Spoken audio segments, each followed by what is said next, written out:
لەسەر ئەبێ مژارێ میێڤەندەری مامۆستا عەبدوڕەحمان ئاپۆ ئەندامی کۆمیتە نەڤەندیە پارتیا دموکراتە کوردستان سووریا کردیا تا کۆمپیوتەر گوتوبێژیە لەسەر بکەن مامۆستا عەبدوڕەحمان خێراتی بەریا هەموو شتێکی ئەنە کەسە و ئامادەکاریژی گۆریک و سەرۆکاتیانە کەسێ ژارکێڕاکان یەک ژاندامێ و ئامادەکاری بەرەبداوی بەچن و ئەو بەردەوام دامەدەکاریاندا کۆنگرە خۆی داد بخێت پرسیاری گرنگ لە جەماوەری کورد چه پێویستە دناباوی کۆنگری دەوەرێکردن چوو گوهاردن تێ دەوەرێکردن کەرەم کۆمەستا سلااو ڕێز دەسەریدا دەدی وەک کۆنگرا ئەنجومانە نیشتمانی کوردی یعنی پڕ بە شوونکەت پڕ پاشکەت کۆنگرەی خۆ گەرەکە هەر ساڵانە بجێ بکرا بەس نەبوو کۆنگرا ئەوە وەک ئەنجومانە نیشتمانی کوردی وەک سەرناوکە نەتەوی هەلگرەج پروژە نەتەوی کوردرا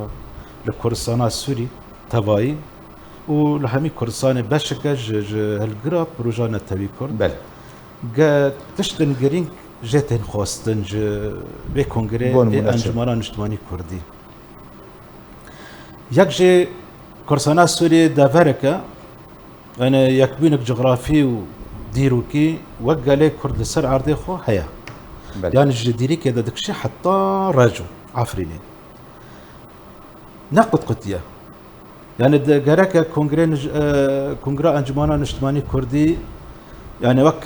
xwecayî xwe hene li Cezîrê li Kobanê li Afrîn meselen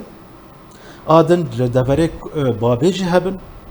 li deverê Ezazê jî hebin Kurd hene çimkî 220 gund Kurd li derê nişte cî hene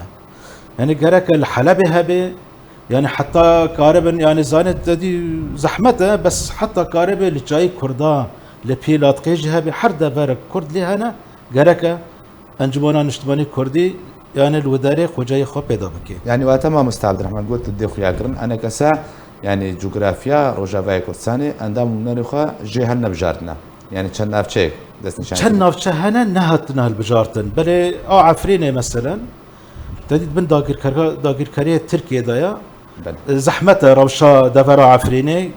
که بجداری کنگره بن او دربن بس خلقی می عفرینه لدفره ترکیه هيا لدفره کردستان هيا لقامشلو هيا يعني كسد نونرتيا اي عفرینه بکن بلکه آمادیج بو وانا تکرن لکانبن لی بجدار ببن لکنگره انجمانه نشتمانی کردی عفرین يعني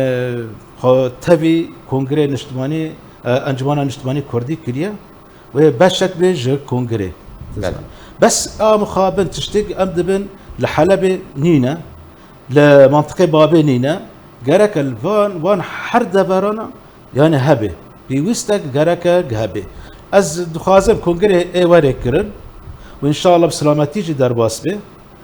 تدي البيقامش وريكرن روش قرابالقه ام هيفينا كاربه بفلاز وبسلامتي درباس به باش بري هناك ماموستا انها ابياك ونافشياك واندام جهبن انا كسد في البرشاب بقري ابياك سراستا تنظيمي هيكليه تنظيمي بيست شو هارتن تدوري كرن يعني اف هيكليان هاب مني شاد بي والله انجما او كونغر زاني كونغرا انجمانا نشتماني كردي وشونا ماموستا يعني كان صالي بوري انا كسد شكريا نرخانات جوي دەماکو دەرباس بوویرە ئەv هەیکەلیا و ناهەیە کارێکی باش کردە پێویستی بە گوهارتنەیە چاوت بینی هەلبەت پێویستی گوهارتنی ئەلە هەیە گوهارتنی وێ چێراستا تەنزیمی ئەرێ سەر ئاستی تەنزیمی گوهارتنە چێ ببن وەک گۆرە تێکیلێ مەکری دەرکری بە سەرۆکاتی ئەنجومانە نیشتمانی کوردیڕە گەرەکە گوهارتنن جەوهەری چێ ببن زانێ يعني بري دواري رخصتني دا دواري سياسي دا جرك تشت دواري غورين وشيبن تشاو بون مونا تشاوري وهاتن تنظيمين يعني نهاد انجمان نشتماني كردي دا زاني وك انجمان هالجرت بروجانا تبيرا سران سري كردستان سوريا بس كاسد دا سر كردي دا انجمان نشتماني كردي دا حمي جيج جزيرينا بل ام هيفينا سران سري كردستان سوريا وشيبه بيجي وید پیشارو جدا وقت تیکیلی مکرنا وقت پیوندی مکرنا گرکه تشتنهانا چه ببن د سروکاتی د چه ببن د تیکیلی دربا د چه ببن د خوجهی انجمان نشتمانی کردی خوجهی يعني گرکه گی تفاعل ببن بهافرا اب بشه رخصتنیه بشه سیاسی گرکه يعني تاكازي تشبه سر بروجا نتاوي كردرا يعني وك انجمان الجرج بروجا نتاوي كردرا جراك تاكازي سر تشبه ريكا كرداتي لسر ربازا بارزاني نمبر افجي تشبه افجي جوار باشا ما وصل سر اساس السياسي بون منا هالويز جيتي لا في هالويز بيش بتشونن عفريني هالويز جي بيش بتشونن سوريا بقشتي انا كسب بيستاهل سر اساس السياسي بجوهرن السياسه تاخذ بكلي بقرا كلي بكي بيوسا تشبكي هل بعد شيبه بتهدر كونغردا نقاش السر حميد تشتغل قفتوكو شيبه بالسر حميد تشتغل بالسر حمي وران بل. يعني هبنا انجمان ونبنا انجمان دهندر ائتلاف نابلد بائتلاف اجتماعي كردي دانو استاندنه تشد من نابره بشي كردي دا و بايانك زاني از نابج الكردا بله بايادا هوجه تيدا شيبه به تيدا بردوام كنت تيدا بردوام نكن زاني افخالنا ضروري جراكن وبيوستي جراكن يعني جراكا للسر وانا وايه بكر زاني دندر انج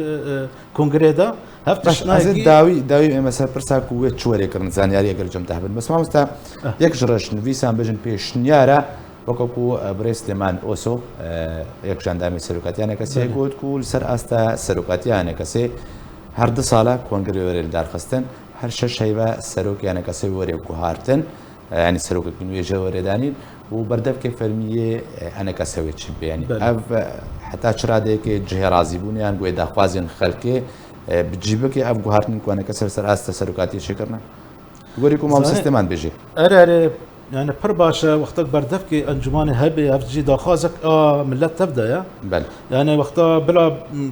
سين وجيم ديناكن يعني جبر أنجمان هبا حد يكتشكد بيبي وقتا بردفك انجمان اجتماعي كردي هبت زاني هالوسط فرمي قويه هذا يك عدد يعني جبو كونغرا انجمان اجتماعي كردي حرد صار راسته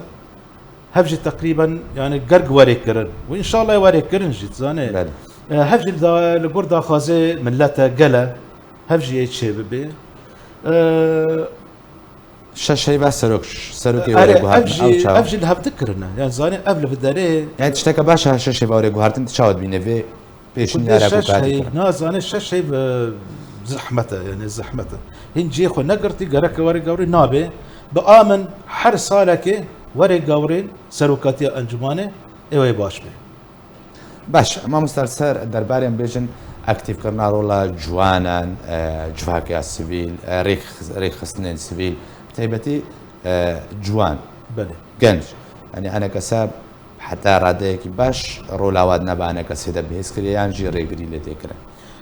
ناد في كونغريدا جرك رولك باش هبج جري خصني ما في مروفان بله ما في سيفيل يعني او ريخصني سيفيل هبي تدا خورتان تدا باش هبي زان باش تدي نقول بيواندي ما هنا جرك ريخصنين جوانن كرد جرك باش بجداري كونغري اجتماعي كردي ببن چه پیرک به چه جوان به گره کرولاونا گله کی هبه چمکی پیشاروج سر جوانه یا